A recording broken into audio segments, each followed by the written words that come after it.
From Washington, this is VOA News.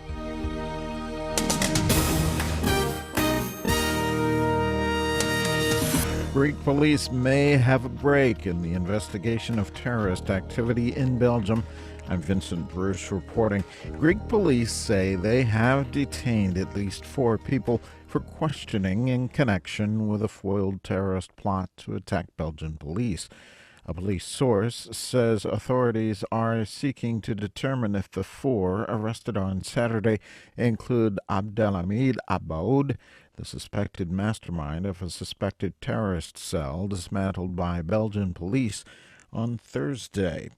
In Cameroon, Chadian troops arrived Saturday to help the Central African nation fight the Nigerian terrorists of Boko Haram. Moki Edwin Kindzeka reports from Yaounde.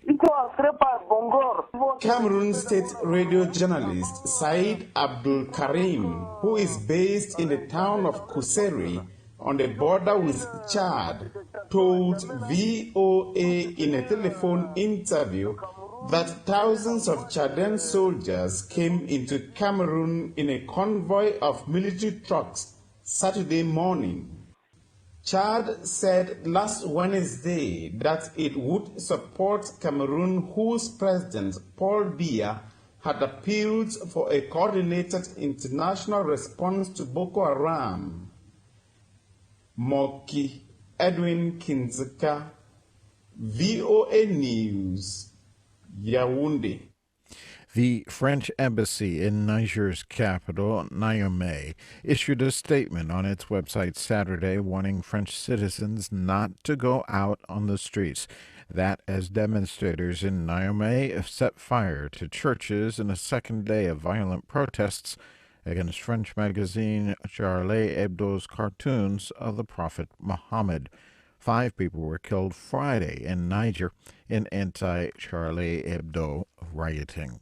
More on these stories at voanews.com. This is VOA News. Israel has spoken out about the International Criminal Court decision to consider the possibility that war crimes were committed against the Palestinians last year. Robert Berger has more for VOA from Jerusalem. This decision is preposterous. Israeli Prime Minister Benjamin Netanyahu blasted the International Criminal Court in The Hague for launching a preliminary inquiry into possible war crimes during the Gaza conflict last year. Given that Israel is legitimately defending itself against Palestinian terrorists who routinely commit multiple war crimes. Hamas, meanwhile, welcomed the court decision, saying Israel committed horrible crimes against the Palestinian people.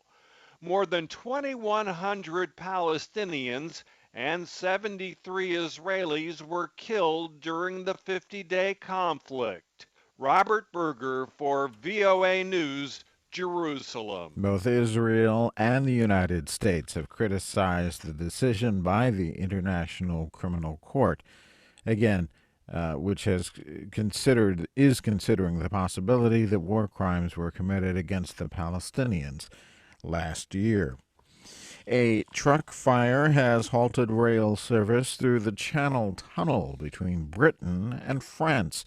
Tunnel operator Eurotunnel said Saturday that it had suspended service due to smoke and was investigating the cause. Police say a truck fire at the French end of the tunnel was the source of the smoke. No injuries were reported.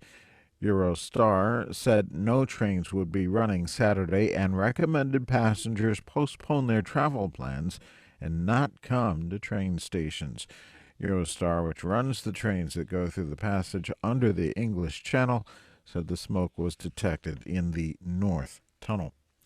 Ukraine rushed fresh troops and supplies Saturday to the devastated remains of a key airport near the Russian border as explosions and heavy rebel gunfire shook the area and hopes for peace talks continued to fade. Troops described the shelling by pro-Russian separatists at Donetsk airport as some of the worst of the 9-month rebellion, with the French news agency reporting as many as 6 new fatalities. Meanwhile, a new round of peace talks that Kiev had hoped might take place between Ukraine's government and Russian-backed rebels failed to materialize. Pope Francis was forced to flee a tropical storm in the Philippines Saturday, cutting short his visit with survivors of the deadly November 2013 super typhoon Haiyan. Bad weather led the Pope and his aides to fly back to the Philippine capital, Manila, hours earlier than expected. He is scheduled to wrap up his 4-day visit to the island nation Sunday with a huge open-air mass expected to draw some 6 million people. More on all of these stories at our website, voanews.com. I'm Vincent Bruce in Washington. That's the latest world news from VOA.